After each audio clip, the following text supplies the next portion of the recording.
Hello, ladies and gentlemen, this is Blue Maxima. That there, Battlefield 2042 beta, eh? I gave it a shot because I haven't played Battlefield in a long while, and I do actually like the series when it's not completely up its own arse.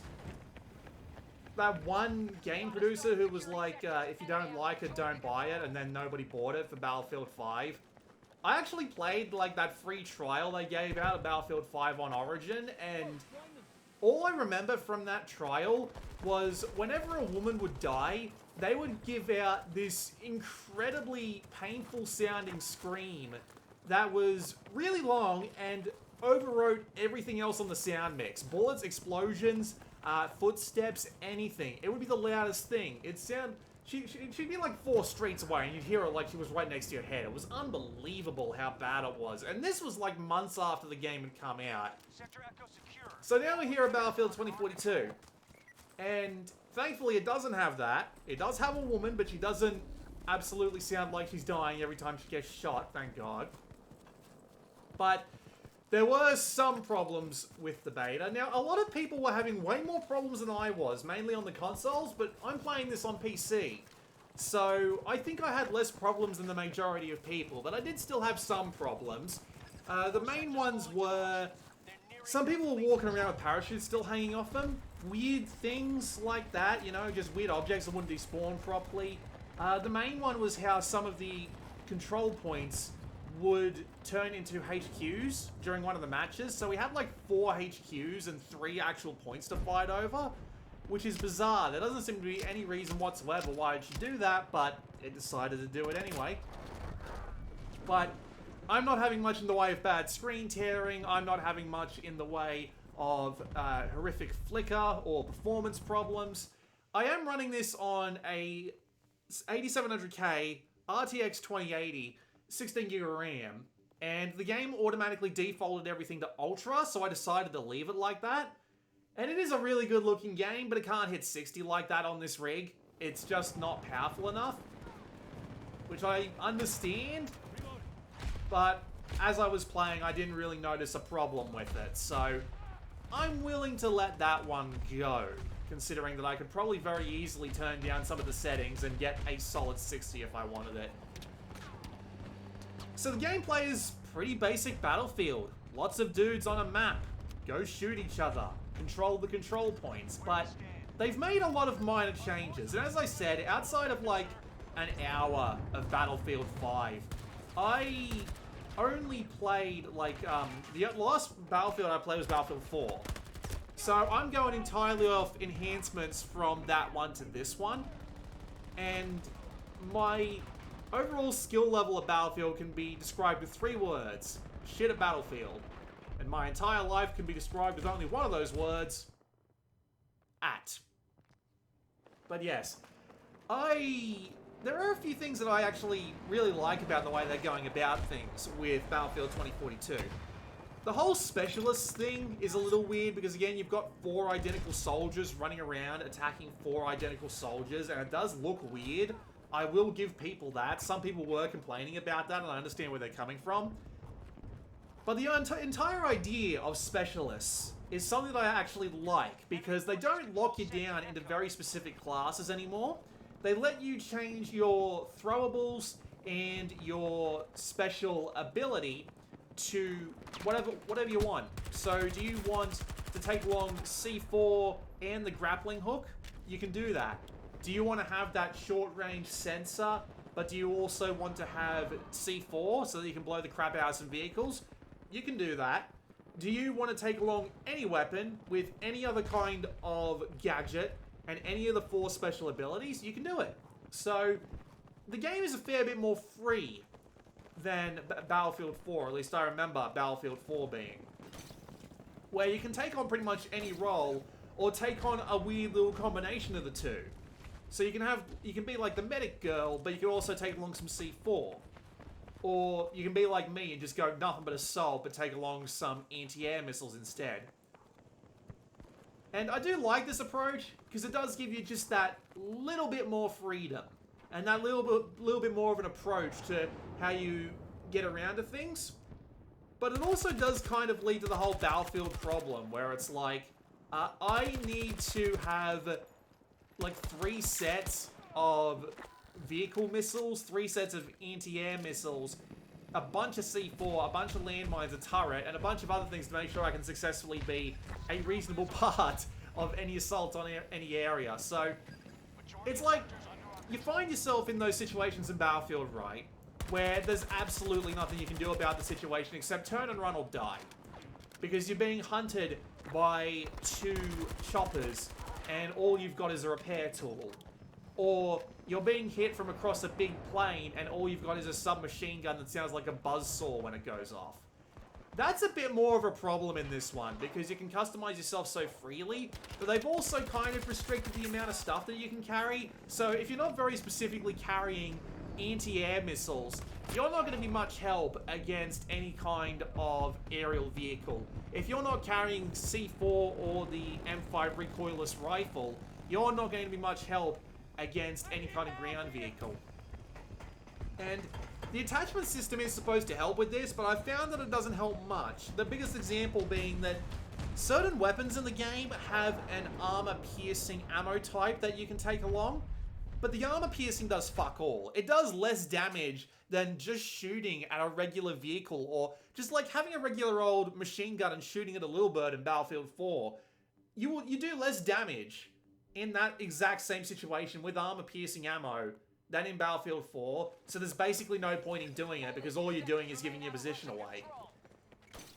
And so as a result, while you do feel a little bit more free, you do also feel a bit more compartmentalized, where you're probably going to have a job to do based on your loadout, and you're just going to have to do it more or less. The whole being able to select the attachments on your weapon does help out a bit. I will at least give them that. Whether it be you want to go for something a little bit more close combat with closer sights, something that doesn't worry too much about recoil because you're going to be doing it up close, or whether you want to pop on an ACOG, go prone, use a vertical grip in order to give you a little bit more extra accuracy while you're still, and take some long shots. Again, there's always going to be guns that are better at this, like you're always going to be better off served with a DMR at long range, like that situation I just described, versus a submachine gun. But the fact that you've got the option for that is actually pretty neat, at least in my opinion. And being able to figure out what your playstyle is great. The downside being that they don't bloody remember what weapons have what attachments on them between rounds. I don't know why that is, but yeah, enjoy re-equipping your gun in the middle of a firefight because you swapped to a submachine gun, spawned in with a bunch of dudes versus a bunch of dudes, and realized, oh crap, I need to fix up my gun. Bit weird in that sense, I gotta tell ya. I've seen one tornado and I didn't get hit by it, so I can't tell you about the extreme weather, but it did look really cool from a distance. Although, it makes me wonder just how many of these maps are gonna have the huge bloody tornado. So you've got the city that has the huge tornado, and then you've got this map here, Orbital, which has the huge tornado. Are there any other, like, extreme weather events? Like, I'm reminded of Advanced Warfare, Call of Duty Advanced Warfare, which had that one map that flooded and killed everybody in it and changed the layout of the map from time to time. That was fucking great. I don't know what happened to that.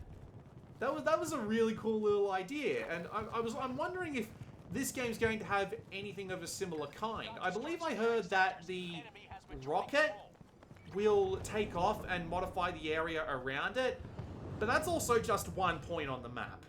So it remains to be seen how much of a difference it'll make.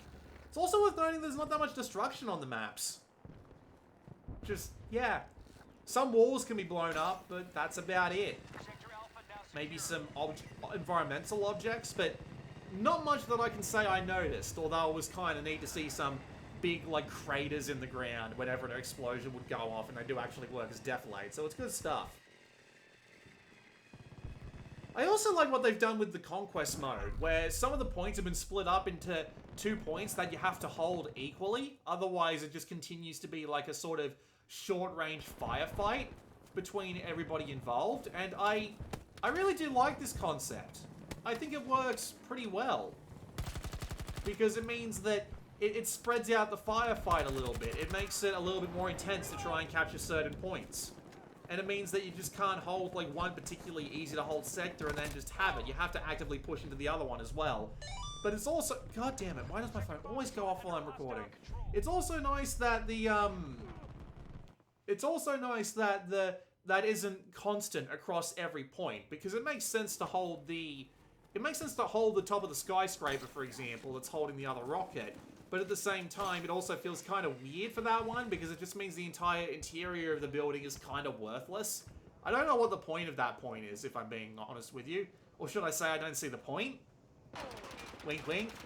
Nudge, nudge. Please don't shoot me for that one.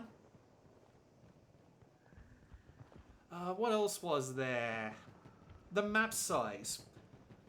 Now, I usually am not the biggest fan of the way Battlefield handles its maps, which is basically just massive firefight zones with a lot of nothing in between. Because it usually ends up being a situation like you'll end up being knocked out of a vehicle or something. You'll have to like walk 2 minutes or just redeploy, wasting a ticket. And this game almost doesn't have that problem, considering that you can respawn even at conquest points that are being taken off you. And when there's like 2 points being fought over, you can just jump back straight into the fight immediately. But there are still times where you're going to be wandering around the map looking for someone to fight. The map is significantly bigger than a lot of Battlefield 4 maps, and I remember. I don't think it's bigger than Caspian Border, but I could be remembering that wrong. But I will at least say that they've done a good job with using what little map space they have. And it's also helped out by the fact that you can drop in a transport vehicle pretty much anywhere with that new drop-in feature. So if you get too far out of the way and you've got a couple of people with you, drop in a vehicle and just ferry them on in. It'll probably be fine. And I tried flying around some of the vehicles, but both the helicopters I tried to fly, I crashed because the controls in Battlefield have just never sat right with me for some reason. I can fly jets and helicopters in armor better than I can in Battlefield, and I don't know how that makes any sense. Bloody insane is what it is. Some people have said that the guns are bad.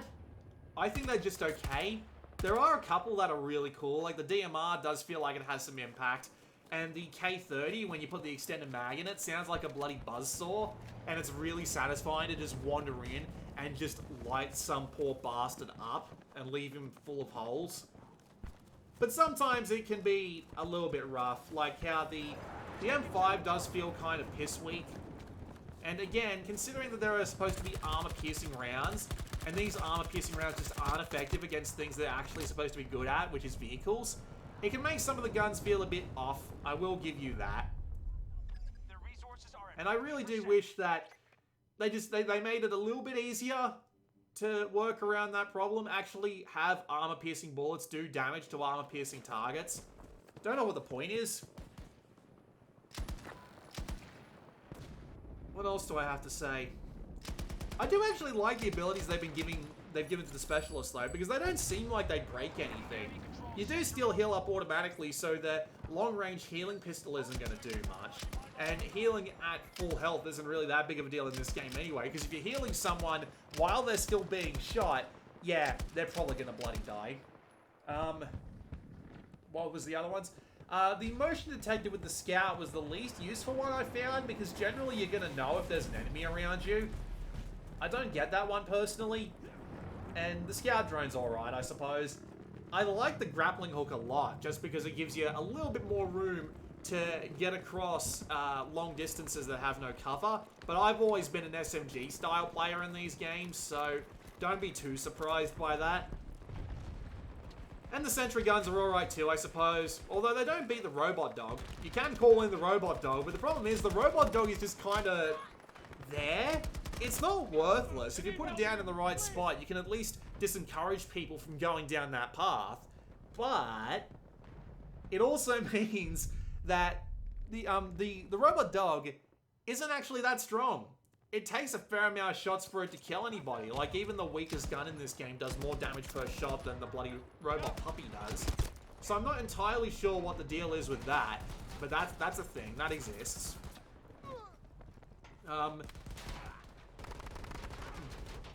network performance was actually alright. I didn't really have a problem with the hit markers or anything in this game. The network performance was okay. I never got, like, disconnected. I never felt like I was having any lag spikes.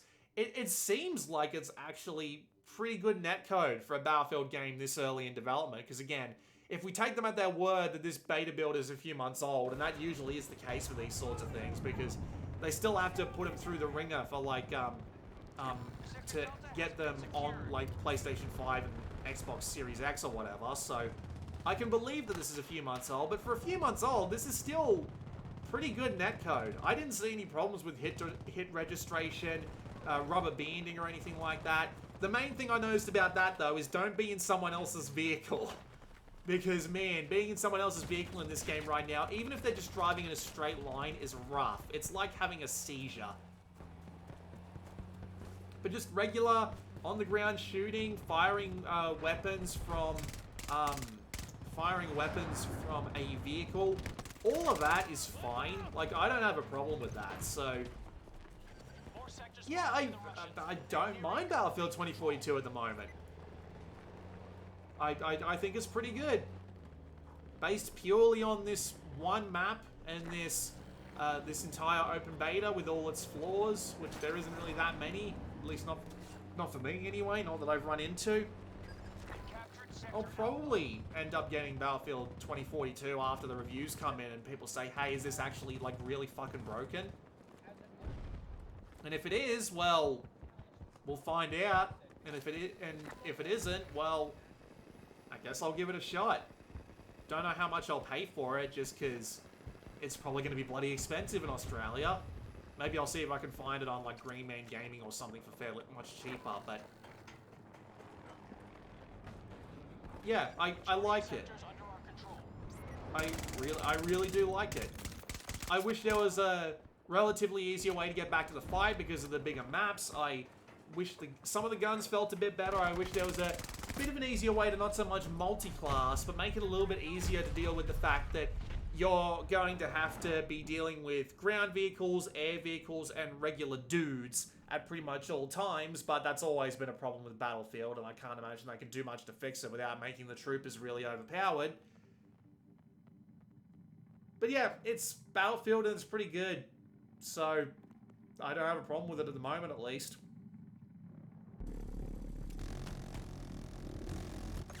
This has been Blue Maxima. I'll let you watch the rest of this match. I'll see you all next time.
Most of the sectors under control.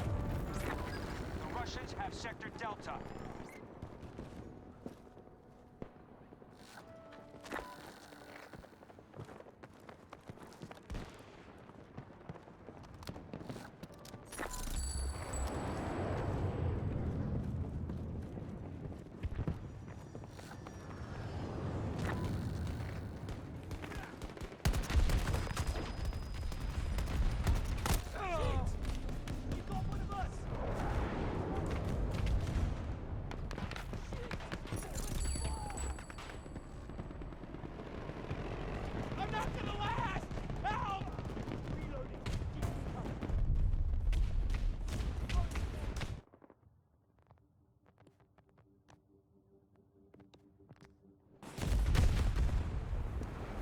Russian forces at Echo 1.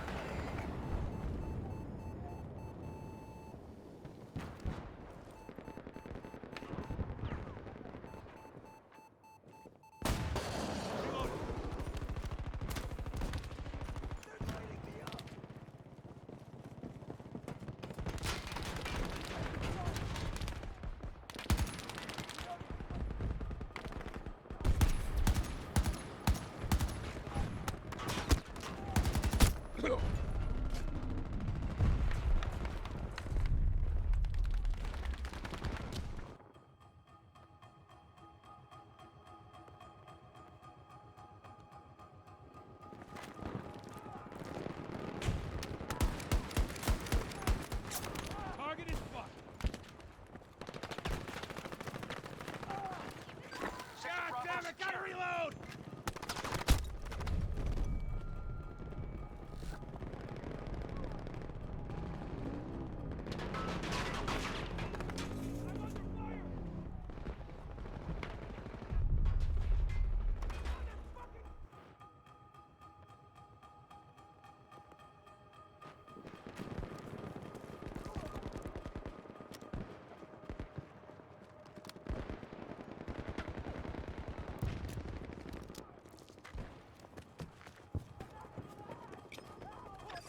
Forces are dwindling.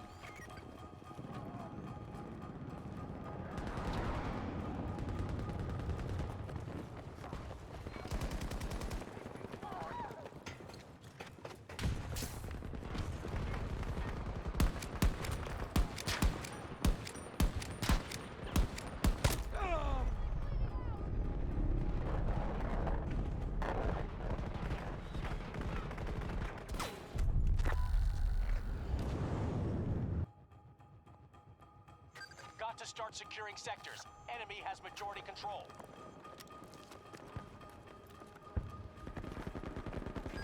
Russians have Sector Alpha.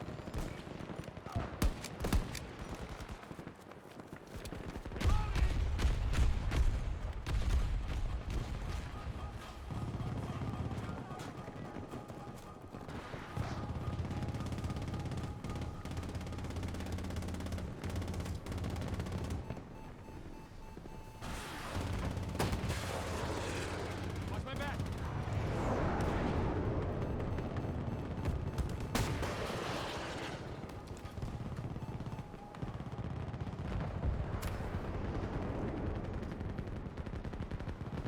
We are securing Objective Charlie 1.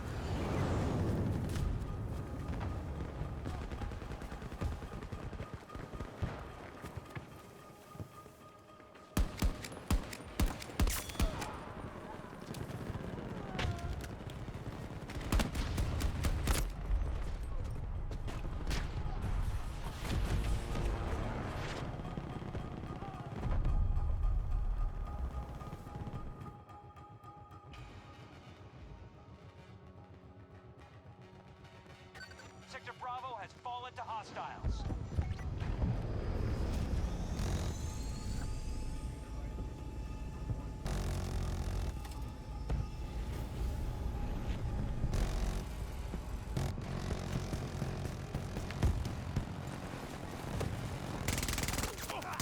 Got one of them.